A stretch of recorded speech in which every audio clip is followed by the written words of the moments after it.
В древнем поселении Олонхо богатыри бились с чудовищами и суровой природой, в которой приходилось выживать гордому и сильному народу. Теперь земля Олонхо называется Республика Саха-Якутия. Природа – самая главная ценность нашей республики, велики и разнообразны природные богатства. Культура народов богата традициями, идущими из глубин веков. Олонхо – важная часть духовной культуры якутов. Основную массу духов Якутии составляют иче – духи природы, хозяева гор, деревьев, рек и озер, а также покровителями местности и явлений природы. Духи собирают с людей небольшую дань. Это может быть сувенир, оладьи, красивая лента или глоток кумыса.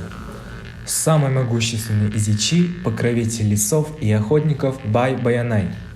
Дух хозяина тайги любит тишину и обладает хорошим слухом, поэтому жертвоприношение производится в тишине.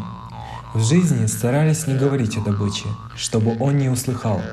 Во время сборов на охоту не должно было быть детского шума.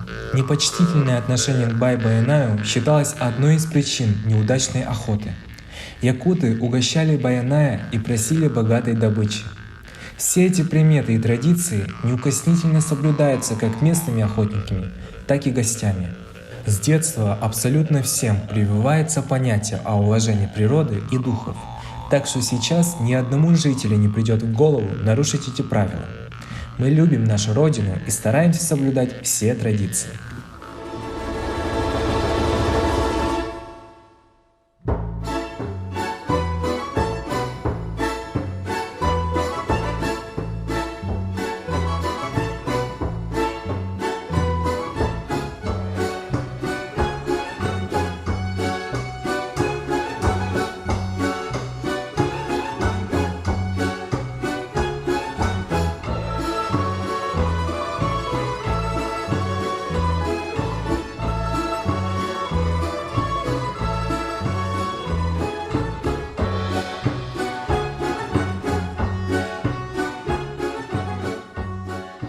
Что такое зима в Якутии?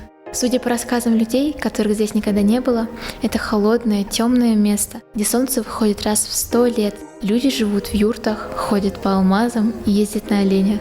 Возможно, это и так, но позвольте мне рассказать о своей родине чуточку подробнее.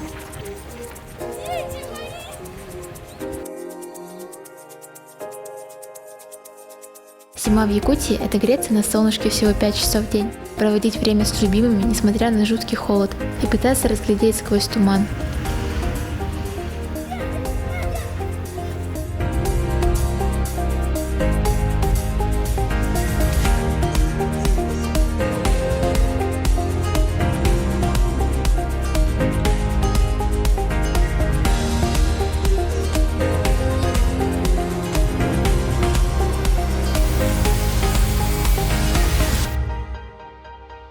Нашу главную площадь Ленина, которая наверняка есть в каждом регионе России, украшают не только гирляндами, но и ледяными скульптурами.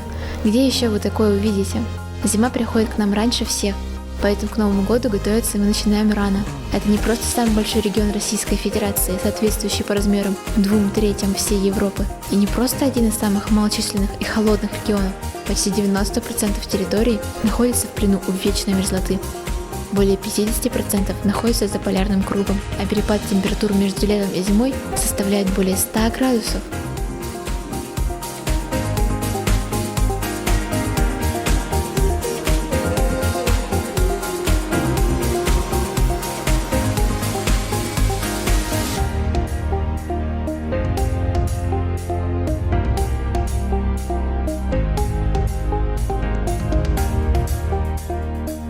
Но несмотря на все это, мы дорожим нашей Родиной. Это наш дом, который мы любим и будем любить всегда. Несмотря на все трудности условий жизни и сильные морозы, люди здесь с горячими и открытыми сердцами.